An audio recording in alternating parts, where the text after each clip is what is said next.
Morning, welcome. Thank you. That's what I want to hear. So yeah, happy Sunday. Today, January 19th, and you'll notice, if anybody pays careful attention, you'll notice that Debbie and I are both dressed in black and white today. That's because on this coldest day of the year, can you want to guess what Broadway musical we volunteered to usher for tonight? Coldest day of the year. Come on, you guys. Frozen. Yes. Frozen. Now, yeah. The Paramount in Aurora. So yeah, we volunteered to do that. We'll find out what happens. But a lot going on. I mean, tomorrow is the inauguration, right? And it's also Martin Luther King Day. So we want to but that's not all that's happened on this day, because it was on this date in 1597 that Ivan the Terrible crowned himself the first Tsar of Russia. And if we had had a third son, we would have named him Ivan the Terrible, because Roscoe the Terrible and Silas the Terrible, although true, didn't have the same ring as Ivan the Terrible did. But he was the first Tsar of Russia. In 1563, the first edition of the Heidelberg Catechism was published. And the Heidelberg Catechism becomes like the doctrinal statement of the Reformed churches in the world for the next few hundred years. So if you go to a Reformed church, and by a Reformed church, I generally mean one that is predominantly Calvinist, that is like the Presbyterian Church is the best example. Many of them will still refer to the Heidelberg Catechism, just like if you go to, or they'll refer to the Synod of Dort, one of those two. Just like if you're a Baptist, you would say, well, we go with, if you're a Southern Baptist, you go with the Baptist Faith and Message. I'm practicing what I'm going to be talking to the group today. You go with the Baptist Faith and Message, which is the Southern Baptist Statement of Faith, or the 1833 New Hampshire Baptist Confession is a fairly standard one. They all have these kind of things. In 1605, the first edition of the most successful novel ever written, estimated to have sold over 500 million copies in its existence, was published. Anybody know what it was? 1605. It was part one. No. It's very long. Nope. Don Quixote. It was the first part. There are two parts to the book Don Quixote. The first part, and then the second part, was written 10 years later. And it's interesting that in the second part of Don Quixote, that as the guy is, Don Quixote is going along, he meets people who read the first part, and they talk to him about what it, kind of thing. It's just, it's fiction, but that was published on this date. First published on this date in 1605. In 1897, Mel Trotter staggered into the Pacific Garden Mission in Chicago and was ultimately converted. Has anybody heard of Mel Trotter? Mel Trotter, a great evangelist of the early 20th century. He was kind of like Billy Sunday's backup guy. Billy Sunday couldn't make it. He would call Mel Trotter to come in and preach to him. But after being saved and converted, and then became, he had been an alcoholic and was saved out of that. He went to Western Michigan, Grand Rapids, Michigan, and opened his own rescue mission, which is still in operation to this day. Mel Trotter Ministries. He died in like 1940, but it's still in operation to this day. It's like the Mel Trotter mission is to Grand Rapids what the Pacific Garden mission is to Chicago, kind of thing. And then in 1917, the Zimmerman telegraph was sent. The Zimmerman telegraph, this had nothing to do with our previous pastor or anyone in his family, but the Zimmerman telegraph was a telegraph from Germany to Mexico that promised that Germany would give Mexico Texas, Arizona, and part of California if they won the war, if Mexico went in on their side. And so I'm not sure whether we really missed an opportunity to get rid of Texas, Arizona, or Mexico there, or Mexico missed an opportunity.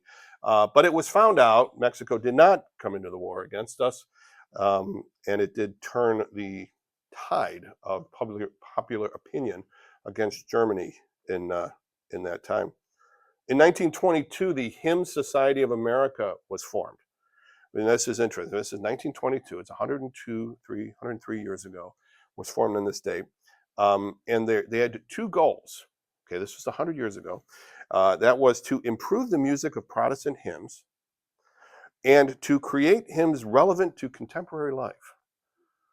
So, if you've ever sat through a church where the worship wars were going on, where we just want the music to be relevant, and you kind of get this idea that this is a new thing. It's not. Okay, so in 1922 they were fighting this battle, and it's still in. It's him.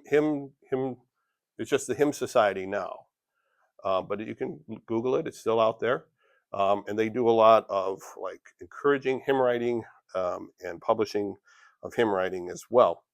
And this one is for Ed. It was on this date in 1970 that St. Louis ball player Curt Flood, you remember Curt Flood, filed a lawsuit challenging baseball's reserve clause.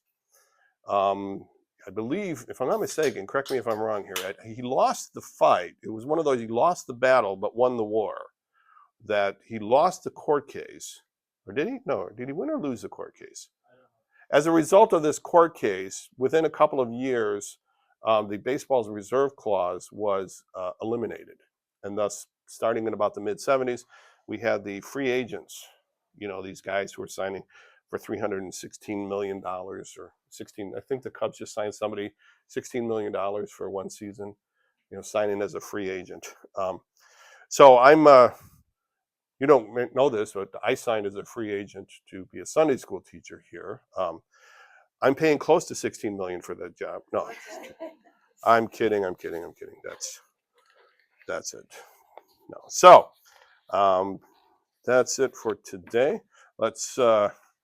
Okay, today we're going to continue talking about.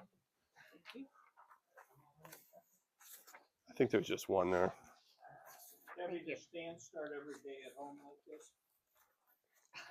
Yeah, you get the short version. What happened this day? Oh no. I don't know that he starts the day like that, but this is how he is at home. So there.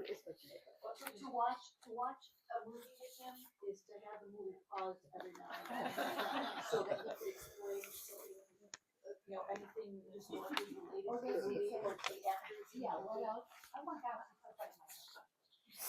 And it's important. early on, I named him Mr. Obituary because he also often starts the day with "Guess who died today?" And whenever we'd be watching something, we point out, "He's dead.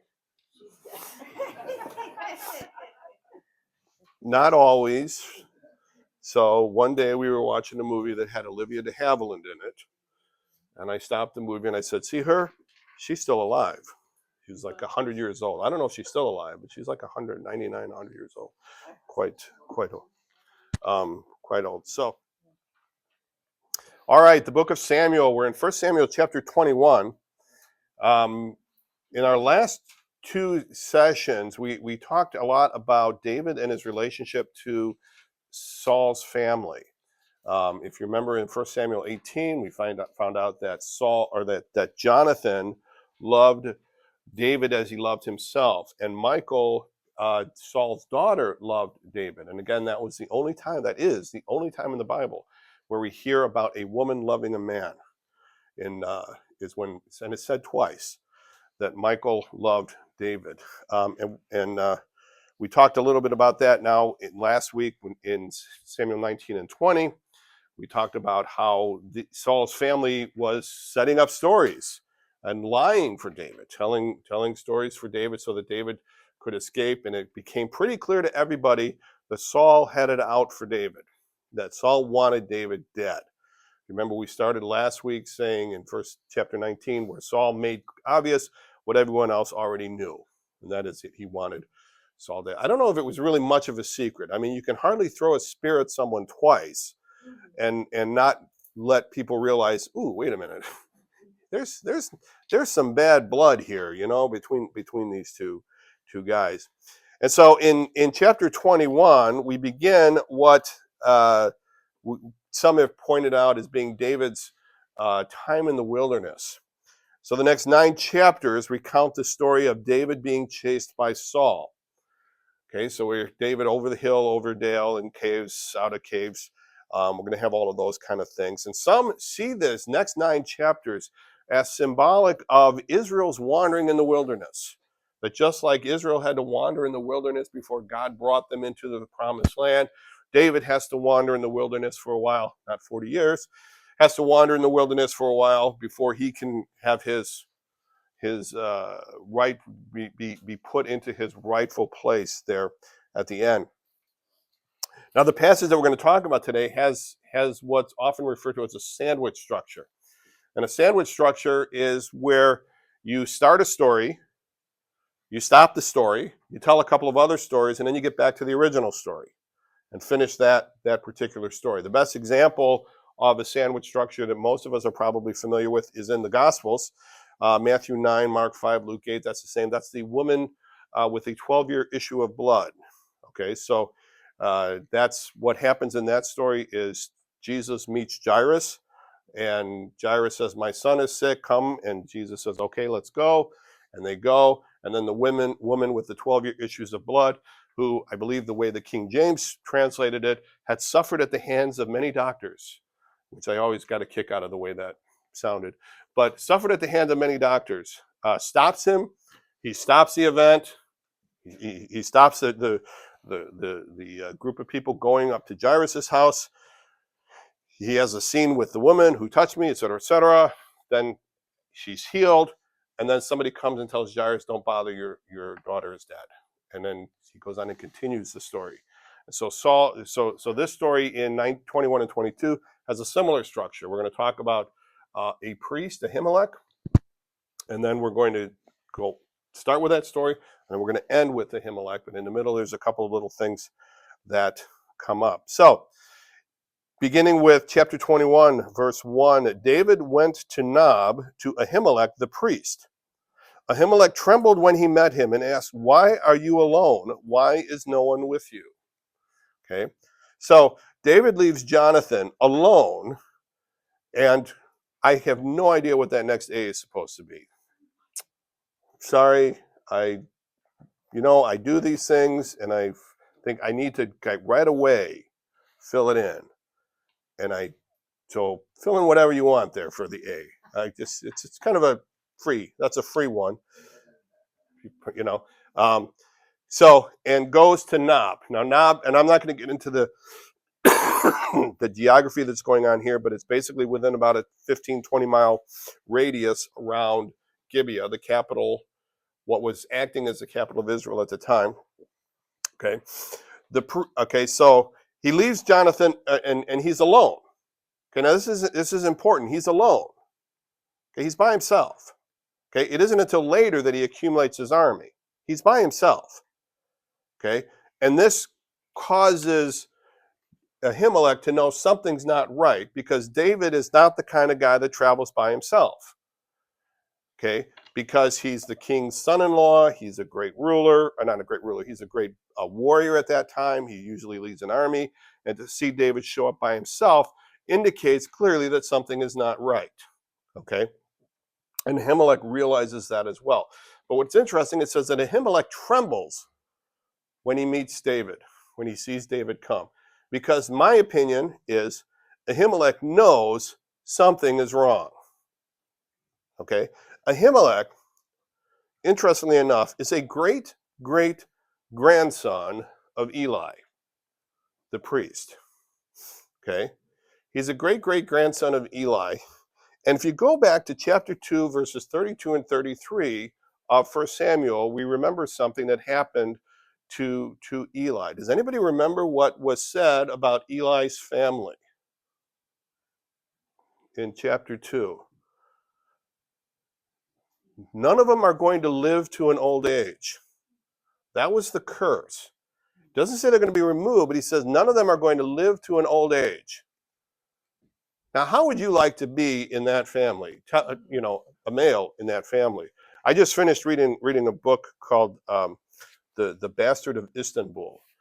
It's by an author named Elise Shafak, who's a Turkish writer, and the Bastard of Istanbul is about a girl. So they throw you off right there. I'm just wait a minute. I've always understood. But in this particular book, there are these two families, and one family in particular, there's a lot of women in the family because they're known that the men don't live long in this family.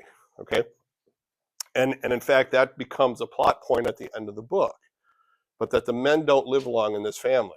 The women live very long time. Men don't live at all. You know, of course, you've all seen you've all seen the pictures or the videos.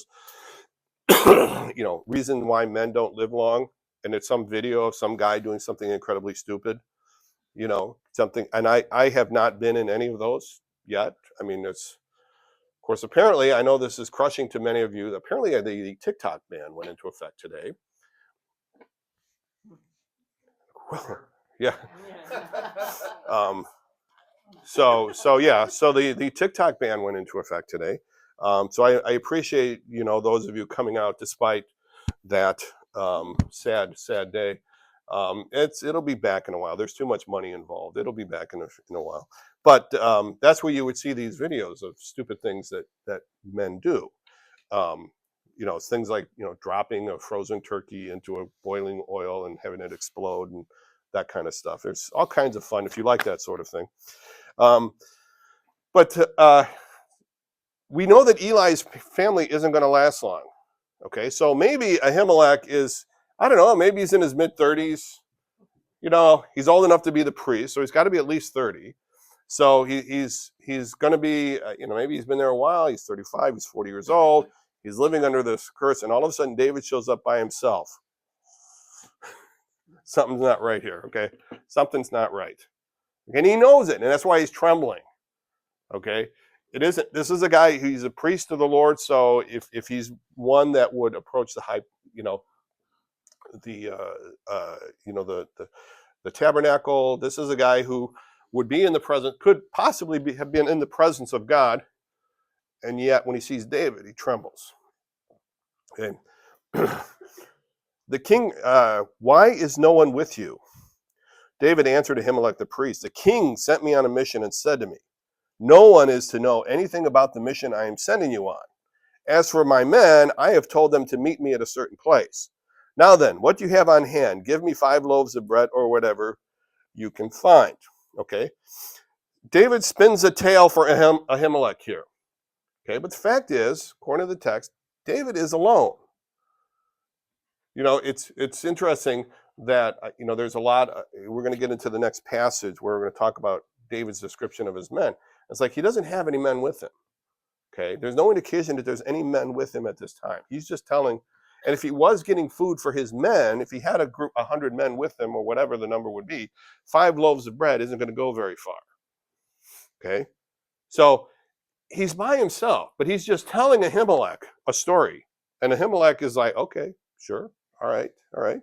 So he tells him a story, and here's the story he tells. As for my men, I've told them to meet me at a certain place. Now then, what do you have on, you know, let's get to the point. Men, they're meeting me somewhere else. You got any food? Basically, he's hungry. He wants to eat. But the priest answered David, I don't have any ordinary bread on hand. However, there is some consecrated bread here, provided the men have kept themselves from women. David just doubles down, you know. David replied, indeed, women have been kept from us as usual whenever I set out. The men's body are holy even on missions that are not holy. How much more so today? Especially when you consider that he's got no men with him. Okay, he's just telling this story to and I kind of wonder, Okay, does Ahimelech know? You know, this is one of these interesting questions. As you kind of think about these stories, think it just Ahimelech knows something's up. He knows something's not right. It's like he knows, okay, why doesn't he have any guys with him? Why would he come here by himself? Why would he not have one or two bodyguards with him? Okay. Why did he walk in here all by himself? The reason he came in here by himself is because he's alone. Okay. How much more so today? Men's bodies. So the priest gave him the consecrated bread, since there was no bread there except the bread of the presence that had been removed from before the Lord and replaced by hot bread on the day it was taken away. So he gives them, so every day they would bring a certain amount of bread and they were in for the Lord, and then they would take what bread was left, and I guess the priest would eat it, or consecrated people would eat it. And excuse me. And so Ahimelech gives David that.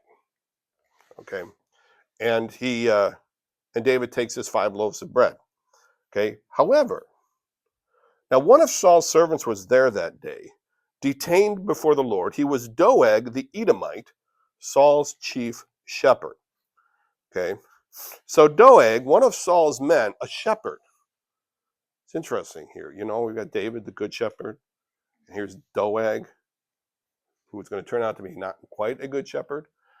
Okay, what does it mean to be detained before the Lord? We don't know. Nobody really knows what it means to be detained for the Lord, although it does clearly give the impression that Doeg doesn't want to be there. Okay, it's not his plan to be there. He's being detained. For some reason, he's doing time at the temple. Okay, something we don't know. Okay, he's not there voluntarily, but he's there nonetheless, and he sees this happening. Hold that thought. Okay. David asks Ahimelech, "Don't you have a spear or a sword here? I haven't brought my sword or any other weapon because the king's mission was urgent." Okay. Now, see, to me here, David is pushing it. Okay. Because what is David's chief claim to fame here? He's a warrior. Okay. So if you're a warrior, that's your chief claim to fame, and the king is going to send you on a mission. 9 times out of 10, it's going to be something warrior related. And if you're a warrior, the one thing you're going to want to do is bring your weapons along. But he doesn't have any, okay? Because he bailed out quickly. He needed to get away. We went with that. Remember, to go quickly, don't stop, kind of thing. So he's there with no weapons, and Ahimelech says to him, "Don't you have a spear? I haven't brought my sword or any other weapon because the king's mission was urgent." The priest replied, "The sword of Goliath the Philistine, whom you killed in the valley of Elah, is here. It is wrapped in a cloth behind the ephod. If you want it, take it. There is no sword here but that one." David said, "There is none like it. Give it to me." Okay. Now, one of the interesting thoughts, and we have no idea how big the sword of Goliath was, whether it was a custom-made sword or not. Chances are it was. If it was, it would have been fairly big. So you've got David carrying this pretty big sword around. If it's a regular sized sword, which it could be, I don't know that they really had the technology or the ability to make, well, these are the Philistines. They could have made, custom made swords. Could have made, okay, he's somewhere between 8 and 9 feet tall. He could have been a very long sword. Okay, but whatever, he gets this sword and David takes it, and there's no indication that there's anything unusual about the sword itself other than the fact that it was Goliath's sword. So I don't think it is a super long sword, because David, being a great warrior, would have known that it doesn't help his case to take a super long sword. But then again, when you're in for a penny, you're in for a pound. He doesn't have a choice at this point. He's already told him, "I don't have anything," and so he gives him this monster sword, and here you go. So he's got Goliath's sword. Let me go back here. Doeg, one of Saul's men, a shepherd, is detained at Nob and present for this. Okay, so David said, "There is none like it. Give it to me." Now that kind of suggests that it is a custom-made sword. Okay, that it would be, and by custom-made, I would assume bigger. But whatever. That day, David fled from Saul. Okay, so that now we're done with Ahimelech for now. Okay, now we're going to go into a couple of other little stories things that happened. That day, David fled from Saul and went to Achish, king of Gath. Now, who else is from Gath? Goliath. Hey, you guys remember this? He goes to the king of Gath. Now, this is kind of an odd scenario. And do you think the king of Gath doesn't know who he is? Well, he says, but the king may not, but his servants certainly do. But the servants of Achish said to him, "Isn't this David, the king of the land?" Interesting way to describe it. Okay, king of the land, not king of Israel, king of the land. Maybe, is that an expression? Are they foreshadowing something? We don't know. It's just, hey, king, this is David. Everybody knows, especially around the Philistines. Remember that whole thing with Goliath, that guy, the kid? Yeah. Isn't this the one, excuse me, who they sing about in their dances? Saul has slain his thousands and David his tens of thousands. Okay, remember, that's the little refrain that got Saul very angry. Okay, being reminded. And you remember that Samuel had said that the kingdom is going to be given to someone better than you. And now suddenly, here's the people singing this song that says, this guy's better than you. Okay. David took these words to heart and was very much afraid of Achish, king of Gath, because I think he's still by himself. Okay. He may have accumulated some followers here at this point. But Achish's servants warn Achish. So David has a plan. David's plan, and David always seems to have one, is to act insane, which works. Okay. So now that's only going to work if you're by yourself. Okay. So again, I'm operating on the thing that David is by himself here. It's hard to act insane when you've got, an army over there. Yeah, I'm the leader, but I'm going to drool on myself and act insane and do crazy things and pay no attention to the army behind me. Okay. But it's, again, makes me think that he's by himself. So excuse me. Do you ever eat peanuts and you get, when you eat peanuts, you get something in and just can't get rid of it. So he pretended to be insane in their presence, and while he was in their hands, he acted like a madman, making marks on the doors of the gate and letting saliva run down his beard. Okay, now in this era and in the time of David, having a beard was a very important thing. Okay, it was kind of a symbol of your being an adult, being a man, being virile, not coughing. Excuse me. No, I need to stop coughing is what I need to do. No, I don't think water's going to do the trick. Because later on we're going to read the story about how one kingdom king cuts off half the people's beard, and it was a great insult to them. And so to drool on your beard was a bad thing. It's still not a good thing. I'm just saying. Okay, some things haven't changed. So those of you guys, in fact, I'm just going to go on a limb here. As an adult, drooling at all is not usually a good thing. That is not a way to instill confidence in you. Okay, things not to do at a job interview. Drool. Okay, but the king, for whatever reason, and I don't understand why the king doesn't say, this guy has been a real problem to us. He's by himself. Let's just kill him. Perhaps he's kinder, even though he's a Philistine and they've been at war, and this is, maybe he just doesn't want to do it. He makes it an interesting statement. He says, Achish said to his servant, "Look at the man. He's insane. Why bring him to me? Am I so short of madmen that you have to bring this fellow here to carry on like this in front of me? I mean, don't I have enough nuts around here? Do I need another one? Whose side are you on? You're bringing this guy here." Okay. And he said, must this man come into my house? Just leave him. And that's when they talk about, making marks. Some have said they like graffiti. So maybe David was the original tagger, he's just doing that little thing or, kind of stuff. But So David goes to Achish for protection, but he doesn't really get it. He realizes, okay, this was a mistake. Okay, don't go to Achish.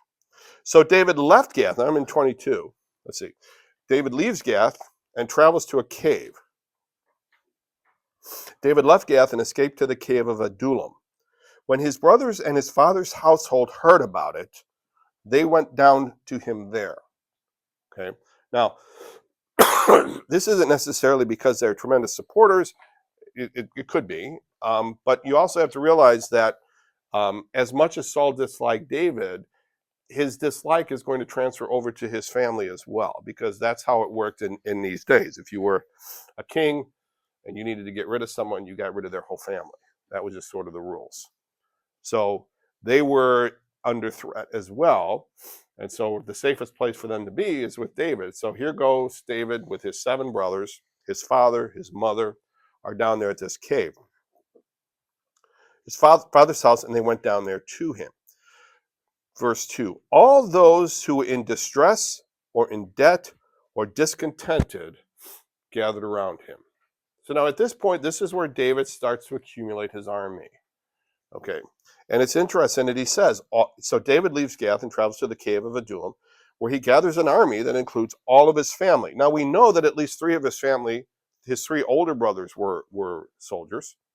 Okay, and so now all who were in distress, debt, or discontented gathered to David. Okay, in other words, the outcasts of Israelite society. And some have looked at this and said that this is an indication of economic differences in the kingdom at the time. That Samuel's warnings in chapter 8 come true, that the king is going to take all this, he's going to give good gifts to his people, and the rest are going to be left out in the cold. And this is kind of an indication that that's what's going on here. Okay, and these people are drawn to David because they say, hey, we're discontented, distressed, in debt. Okay, we're going to come.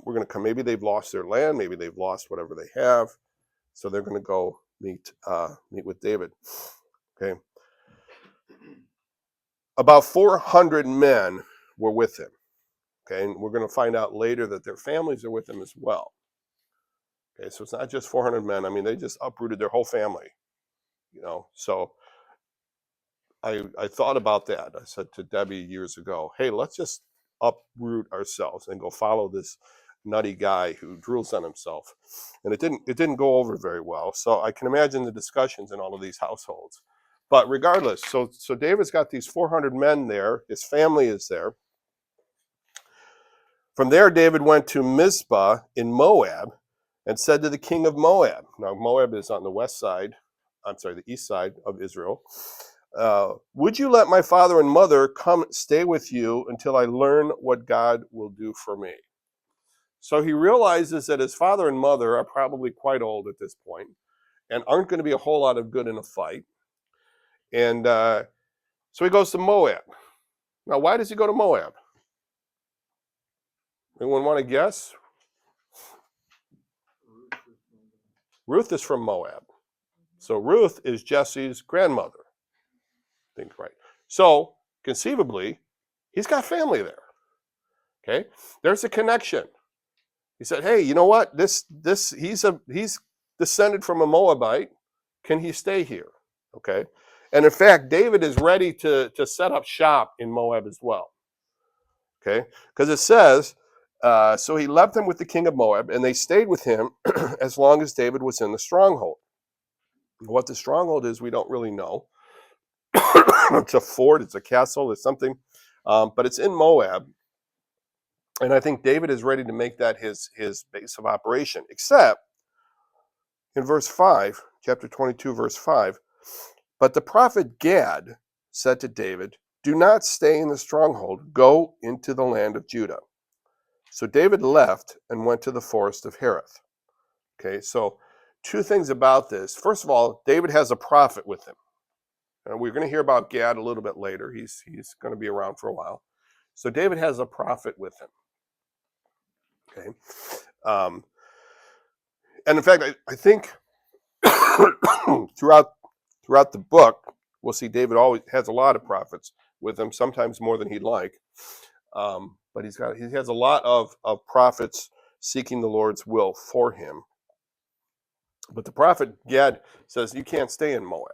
And I read, and I don't have the, unfortunately I failed to get the text on this, but apparently in somewhere in the first 5 books of the Bible, the Pentateuch, there's a warning not to stay in Moab. Don't live in Moab. There's a verse there. I'll find out. It's just one of those things that I thought, oh, I need to get this, and I failed to do that. But so David leaves his mom and dad. David leaves his mom and dad and comes and goes back into Judah.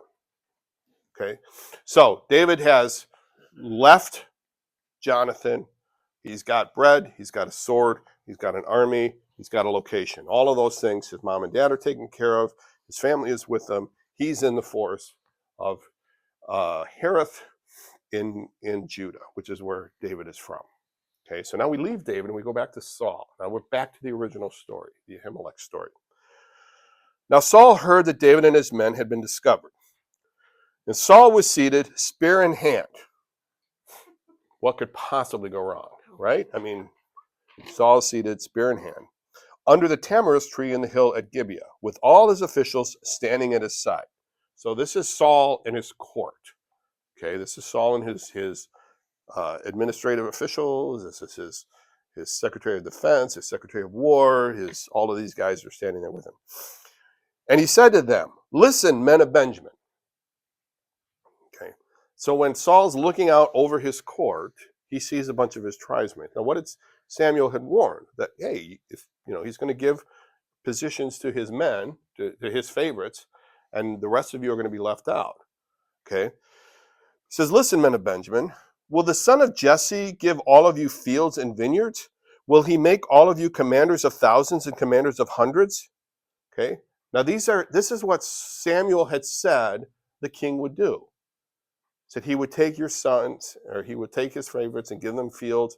He would make some of you commanders of hundreds, some of you commanders of thousands. This is what Samuel said a king would do. He's almost like quoting Samuel here. Okay. Now Saul is standing up going, "Hey, guys, do you have a secret agreement with David? Right? Are you all conspired? Is this why you have all conspired against me?" So Saul is to the point where he sees a conspiracy everywhere he looks. He's looking at his own tribesmen and he sees a conspiracy. Fortunately, we don't have that problem today. No, just kidding. Well, moving on. Okay.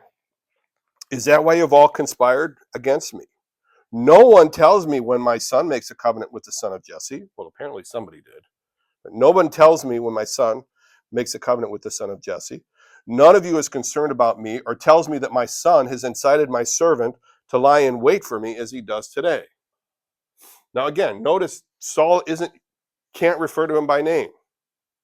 Son of Jesse. That's an insult. The son of Jesse. You got none of you want to tell me that he's lying in wait for me.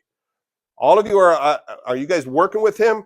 Do I have anybody on my side? Does anybody support me out there? All I've done for you guys, and you just think David is going to do all of this for you? Don't I have a single friend? Turns out he does. Verse 9. But Doeg, the Edomite, and again, I didn't make a point, but Edom is from Esau, who was standing there with Saul's officials. Apparently he's escaped his detention said, "I saw the son of Jesse." Notice he doesn't call him David either. "I saw the son of Jesse come to Ahimelech, son of Ahitub, in Nob.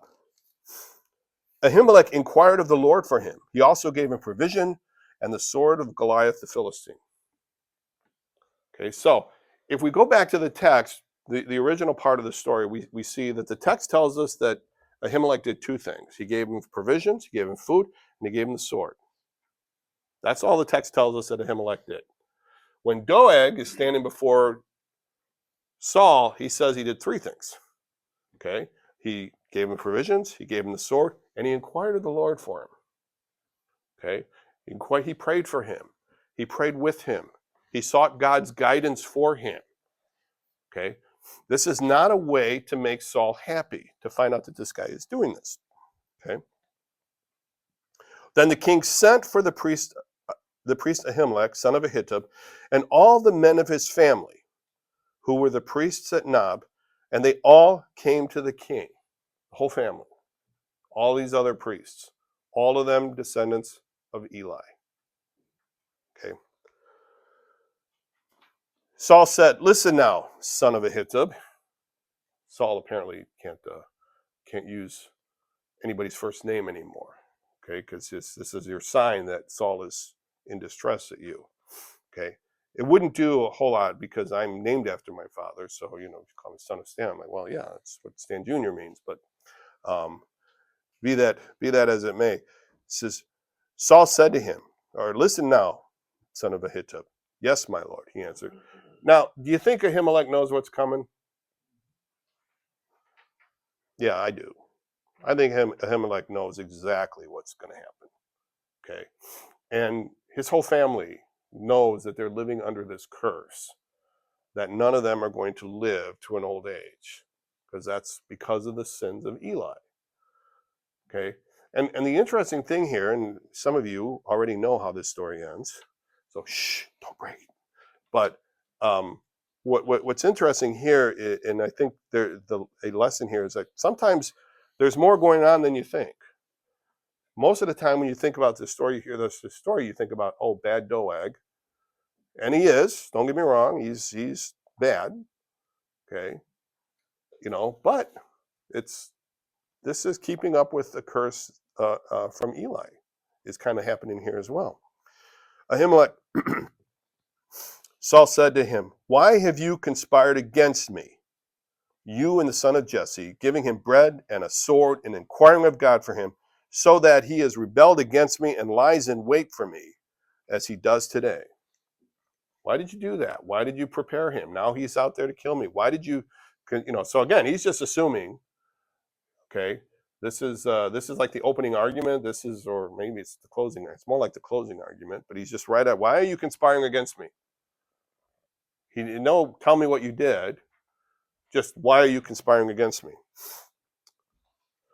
Ahimelech answered the king. And again, I think this is a great speech Ahimelech gives. I think Ahimelech knows he's doomed. Okay, I mean, Ahimelech is another one of the tragic figures in Samuel. Somebody who's didn't of himself do anything wrong, and yet bad things happen to him and his family. He's just doing his job, right? That's all he's doing. He's just doing his job. And he ends up, well, let's find out. Ahimelech answered the king, "Who of all your servants is as loyal as David, the king's son-in-law, captain of your bodyguard, and highly respected in your household?" Okay, remember, everybody loves David. Okay, Michael loves David. Jonathan loves David. The servants love David. Okay, the army people love David. Everybody loves David. Okay, this kind of sounds like Jonathan's speech to Saul, where Saul took an oath and said, as the Lord lives, David's not going to die. Okay, sounds a lot like that speech. Okay, was that day the first time I inquired of God for him? Of course not. I didn't do anything unusual. I didn't do anything out of the ordinary. If David came and asked me to inquire of God for him, I did. Now, again, it's interesting, because does this mean he did or he did not inquire the Lord for him? I don't know. I mean, I think it kind of suggests that he did. But if he didn't, I think he's just saying, you know what? I might as well, if you're going to go out in a blaze of glory. Say, you know what? Yeah, sure. I've done it before. I'll do it again. Okay. Let not the king accuse your servant or any of his father's family. And he's talking about David here. And then he's talking about himself. Let not the king accuse your servant or any of his father's family. No, I'm sorry, he's talking about himself. Let not the king accuse your servant or any of his father's family, for your servant knows nothing at all about this whole affair. This conspiracy idea, I don't know anything about it.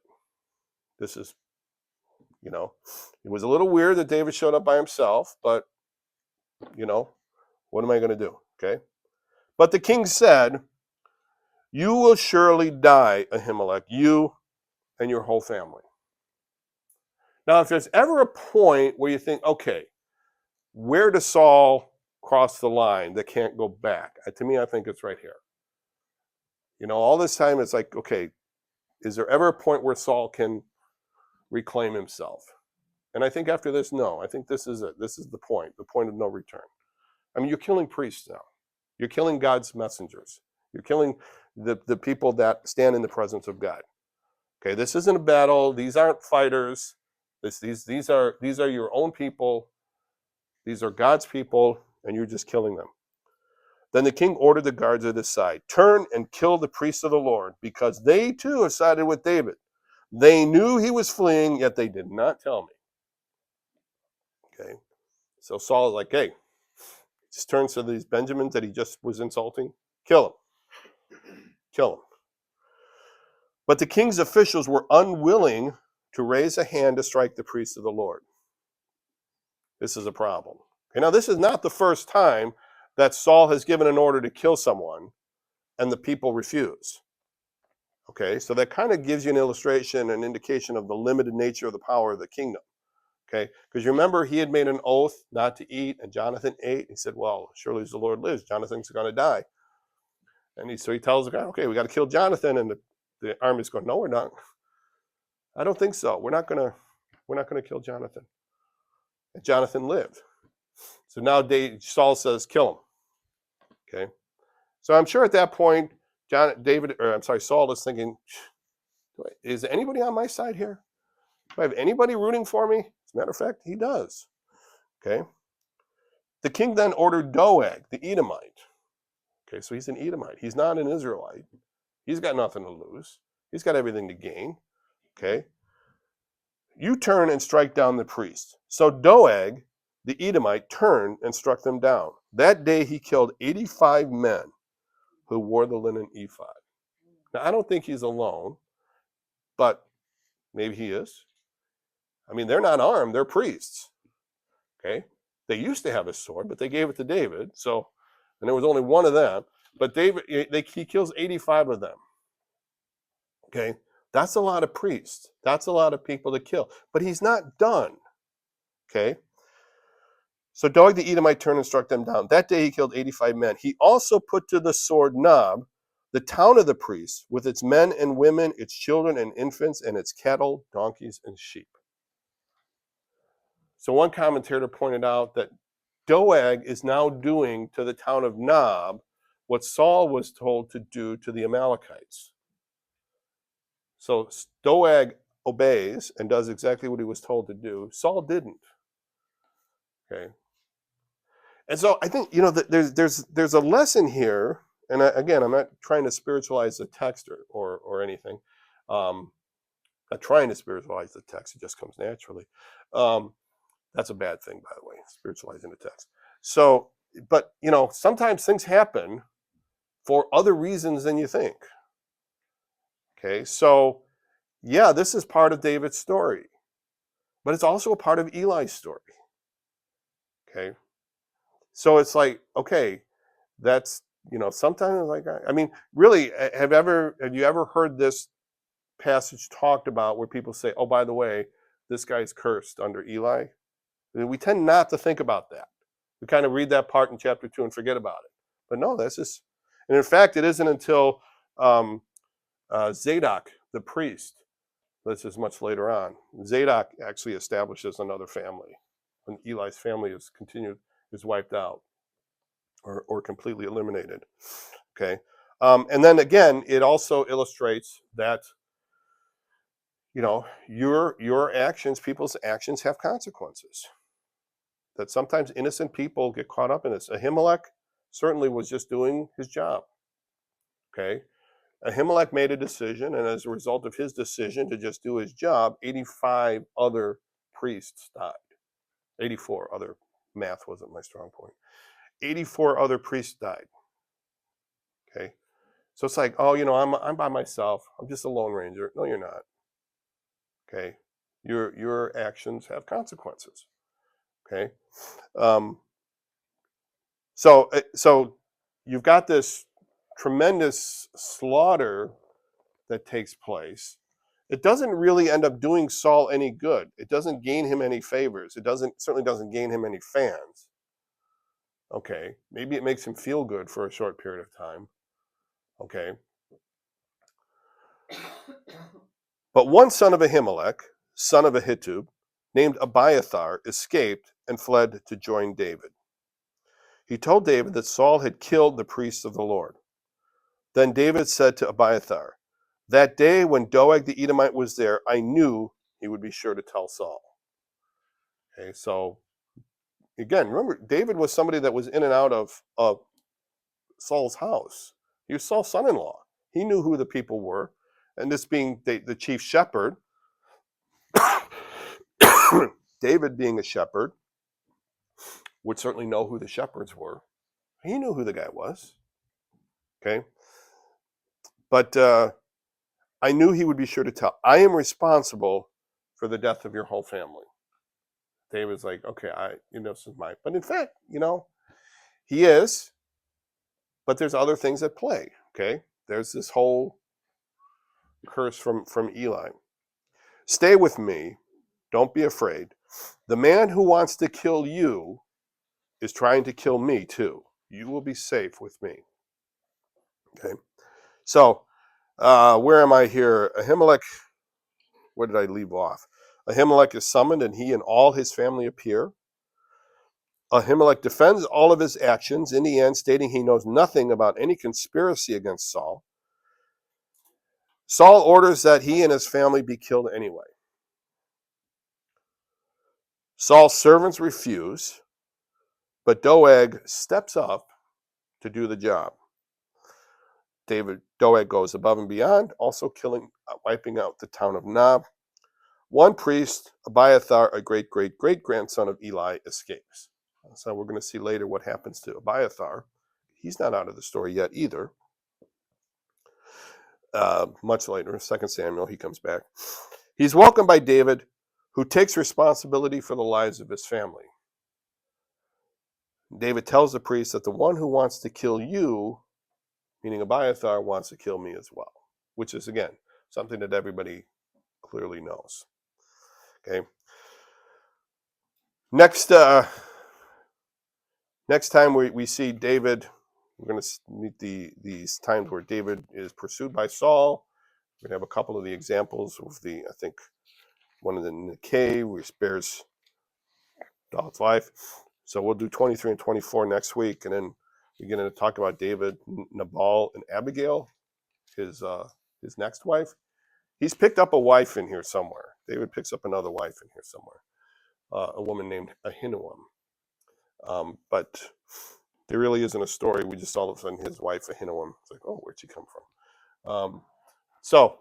And then there's Michael, and we'll find out more about her. Any questions on this today? Yes. Even though his family comes to David and he's raising an army, at this point in time, he's still not coming against Saul. It's strictly defensive, running away, not acting upon his. The question. Offensive in his actions. So is David still being defensive? The question is David? Yes.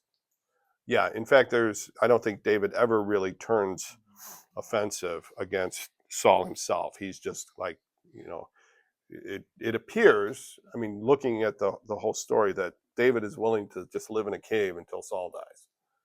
Okay. That's not how it works out, but he's just willing to stay there if Saul would just leave him alone. But look, we talked about it. It's like when you're a king, though, you just can't have someone out there who's anointed to replace you. You just gotta get rid of him. That's kind of how. There's a number of Shakespeare plays that pretty much have that same story, that there's a king who thinks someone else is out to get him, and so he's just bent on getting rid of that guy. And usually he fails, just like Saul does eventually. All right. Well, thank you very much. See you again. If we survive Frozen, we'll see you again next week.